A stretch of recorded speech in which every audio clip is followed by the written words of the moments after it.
বহর করছিল। আমাকে তুমি ক্ষমা করে দাও বাবাজি, আমি তোমার কাছে মাপ চাচ্ছি। এ কি করতেছেন আব্বা? আপনি আমার কাছে মাপ চাচ্ছেন কে? যদি কোনো পাপ করে থাকি, পাপ তো অবশ্যই করেছি, তা নালি পরে তুমি তোমার বাড়ির রাস্তা ভুলে যাবে কেন? আমি আমার বাড়ির রাস্তা ভুলে গেছি এই কথা কিডা কইছে আব্বা? কারুর কওয়ার তো অবকাশ নেই বাবাজি। তাছাড়া হাতের জিনিসকে আয়না দিয়ে দেখা লাগে। সেই যে তুমি আমার বাড়ি কবে আইছো, দিন তারিখ তো মনে করো আমার ভুল হয়ে গেছে।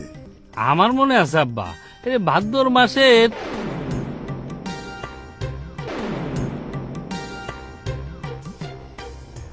আমি আর সেসব মনেও করবে চাই নে বাপু।